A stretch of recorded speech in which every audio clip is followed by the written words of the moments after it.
दुनिया तक पर टॉप 5 में देखिए। भारत से व्यापार फिर शुरू करने के फैसले पर पाकिस्तान ने यू टर्न ले लिया है।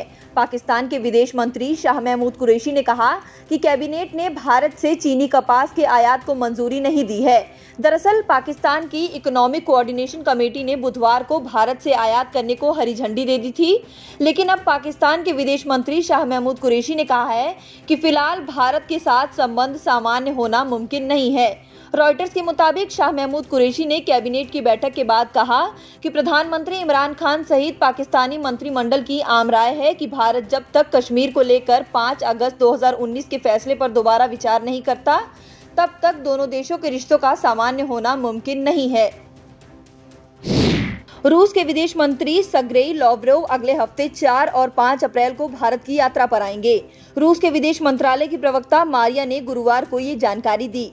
रूस के विदेश मंत्रालय की प्रवक्ता ने प्रेस वार्ता में कहा कि 4 और 5 अप्रैल को विदेश मंत्री भारत की सरकारी यात्रा पर आएंगे। इस यात्रा के दौरान वो अपने भारतीय समकक्ष यानी कि एस जयशंकर से वार्ता करेंगे। भारत यात्रा के बाद लावरोव का पाकिस्तान जाने का भी कार्यक्रम है। गौरतलब है कि लावरोव की भारत यात्रा तब हो रही है जब कुछ ही समय पहले भारत के विदेश सचिव ने रूस की यात्रा की थी।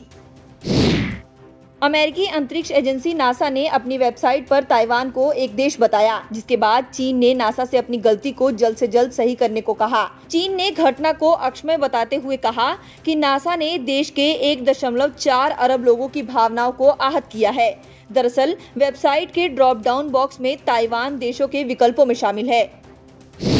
पाकिस्तान की एक अदालत ने वीडियो साझा करने वाले लोकप्रिय चीनी एप्लीकेशन टिकटॉक पर लगे प्रतिबंध को हटा दिया है।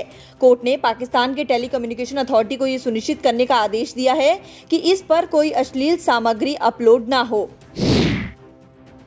WHO का कहना है कि कोरोना वायरस के लिए चमगादड़ पेंगोलिन जिम्मेदार हो सकते हैं, लेकिन इस बारे में अभी कुछ भी ठीक नहीं कहा जा सकता। इस दिशा में अभी और जांच किए जाने की जरूरत है। अब भारत ने WHO के इस मामले में पूरा समर्थन किया है, जिसमें चीन की ओर से कोविड-19 पर शुरुआती रॉ डेटा शेयर करने में आनाकानी और देरी पर चिंता जताते हुए कहा गया है कि उसे भविष्य में इस दिशा में होने वाली जांचों को लेकर कंप्लीट ओरिजिनल डेटा और सैंपल तक निर्धारित समय के अंदर हासिल करने की उम्मीद है। भारतीय ड्रग रेगुलेटर की एक्सपर्ट कमेटी ने रूसी कोविड वैक्सीन स्पुतनिक वी को इमरजेंसी इस्तेमाल की मंजूरी अभी नहीं दी है। एक सीनियर अधिकारी ने बताया कि कमेटी ने इस वैक्सीन के बारे में और डेटा की मांग की है। बता दें कि स्पुतनिक वी का फेज 2 ट्रायल भारत में 1500 लोगों पर हुआ था। अभी इसका तीसरे फेज का ट्रायल चल रहा है।